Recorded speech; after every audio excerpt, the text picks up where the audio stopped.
Good afternoon. Please state your name. Good afternoon. My name is Steve Gigantino. Thank you. Today I'm going to ask you a few questions concerning challenges in the digital forensic world as it relates to international law and legal processes. First off, what are the legal challenges associated with cyber instances involving foreign countries?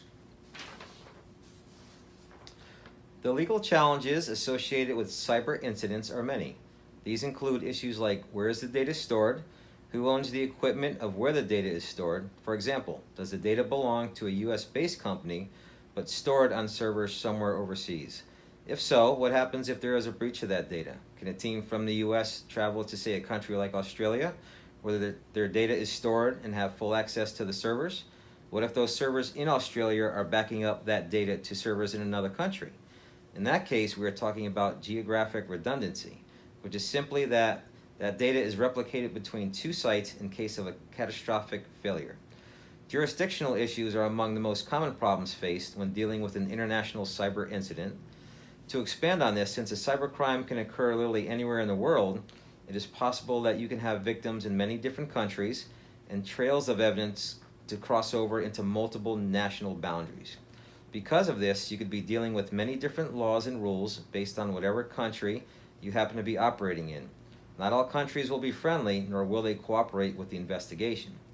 Another challenge is whether or not the countries are allies or friendly to each other. If so, then great, but if not, that could lead to a whole host of problems.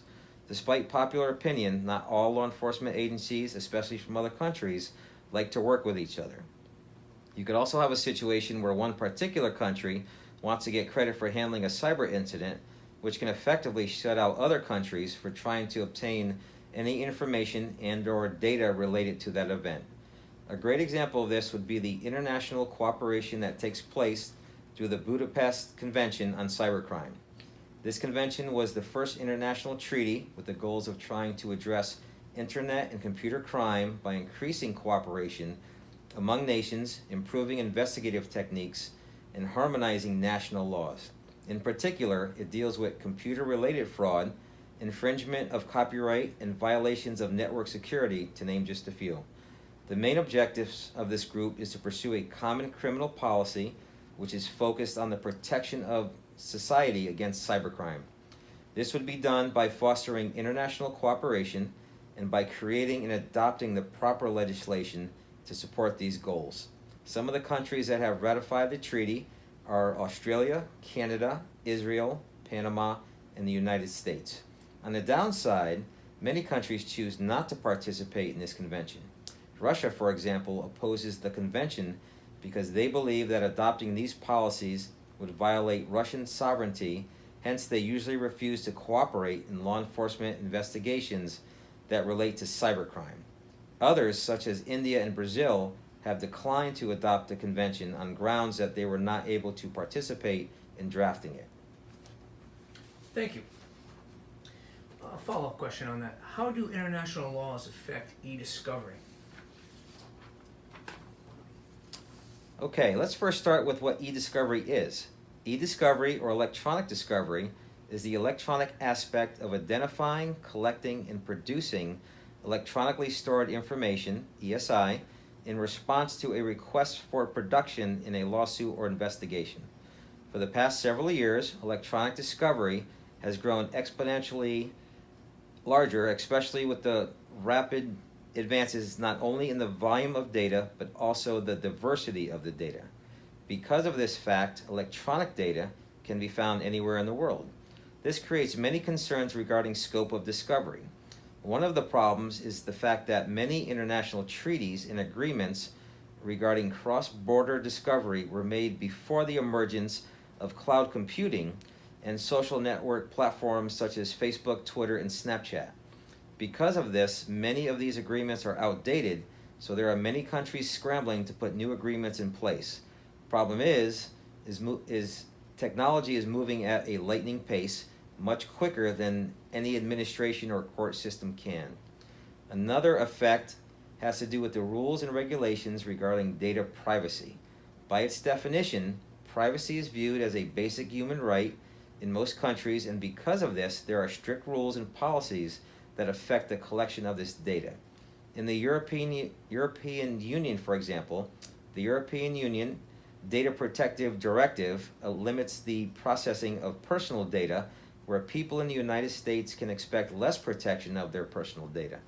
The United States legal system promotes liberal discovery of multiple types of information, including electronically stored information. This in turn results in many corporations collecting a lot of personal data, all in the name of doing business. Thank you. Second question. What are the legal challenges of accessing and retrieving electronic evidence stored on foreign soil? Based on the Budapest Convention, Article 19, search and seizure of stored computer data, each of the host nations shall adopt legislative and other measures as necessary to empower its competent authorities, foreign, to search or access computer data storage within its territory when related to computer crimes. The challenges with this process is most countries require a mutual legal assistance, MLA, treaty to collaborate on official foreign requested matters. If the MLA treaties are not established prior to the incident, the process can become lengthy and extensive. Given that each foreign country have different legal and regulatory policies on data privacy, data jurisdiction, and data retention, these aspects will be crucial to the electronic evidence chain of custody integrity. Another aspect to consider is the geopolitical climate between countries at that given time. Are those nations on neutral terms at any given time? Thank you. Also, what procedures were followed to access and retrieve digital evidence stored in the cloud? There are 5 of them. The first is identification, determining the cloud provider involved. Number 2, preservation. In this case, submitting a preservation letter to preserve the data. Number 3, collection, evidence integrity, ensured through data life cycles such as data upload, storage, and retrieval. 4th is examination. Here we're interested in timestamp and synchronization, given cloud service providers and users may be located in geographically different areas. A consistent time source such as network timing protocol, NTP, which is important to identify the sequence of evidence. And once you have the data, the 5th step would be analysis of that data. Thank you. Question 3. Specific to the country that your team was assigned, how do the international laws and jurisdictions influence the processes and procedures followed during the forensic investigation? Throughout the investigation in e-discovery, the investigative team identified originating IP addresses to foreign countries, which had stored electronic evidence via cloud storage. Based on some of the originating IP addresses attributed to democratic nations, which Australia has standing MLA treaties with, and have similar privacy and legislative laws, no deviation of procedures were taken. For the remaining countries, the investigative team had to establish an MLA treaty under the Budapest Convention, Article 19, which proved to be time-consuming. Thank you. Question 4. What conflicts arose between ethics and international laws during the forensic investigations? How did these conflicts affect the investigation, and how were the conflicts mitigated and resolved? In this particular situation, Australia really didn't encounter any conflicts or ethical issues, but in general, the answer is it really depends who you're dealing with. To refer back to the Budapest Convention, there are countries that are going to be cooperative and others that are not. It would be great to think that we're all one big happy family when dealing with cyber incidents, but the truth is, in reality, there are many different laws that govern each country, and each country operates differently and with different end goals in mind. As far as ethics goes, many countries do not have a true code of ethics.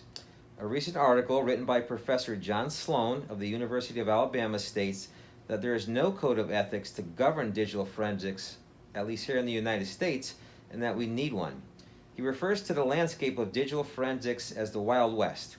I don't know if I agree with that, because where I work in digital forensics, we have a code of ethics. I can see, however, where many countries would not have a code of ethics because they are either not advanced as some countries, or because they literally just don't care how to get things done as long as they can get things done. Thank you. Fifth question. What steps were taken to protect United States soil and citizens during the internal investigation? Okay, the steps taken was to release updates and publish the event. In addition to releasing the event information and updates, all countries that participated in the summit shared threat information, helping to ensure that all networks were secured and vulnerabilities patched in a timely manner. Threat sharing enabled better security within each individual nation and within the Five Eyes Alliance. If ransomware was not detected and issues resolved in a timely manner, it's possible that attackers could have gained valuable information from compromised systems. Additionally, the ransomware could have been used against other government agencies and businesses, which could have resulted in widespread ransomware attacks like WannaCry and others. Thank you. Part B to that. Describe any risks to the country, businesses, or citizens from your investigation. In today's cyber landscape, ransomware and malware are very prevalent and are a very lucrative business. In 2016, for example, 2/5 of the businesses in the UK, Canada, Germany, and the United States had been hit by ransomware attacks.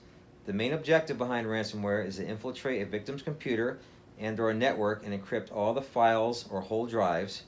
Once that's accomplished, the attacker will then demand that these businesses, individuals, or even healthcare providers, yes, healthcare providers unfortunately, pay them a sum of money, which will then supposedly decrypt, then release the encrypted files. Out of the countries mentioned, the United States was the hardest hit, with 22% of American firms being hit, compared to 8 to 10% for the other countries mentioned. Currently, ransomware is a fully established business model and one that is very profitable for cyber criminals. The threat actors involved in ransomware attacks now view it as a legitimate industry by selling tools, resources, and information to all of their peers around the world. Thank you, and thank you for answering all the questions in your time. Thank you, sir.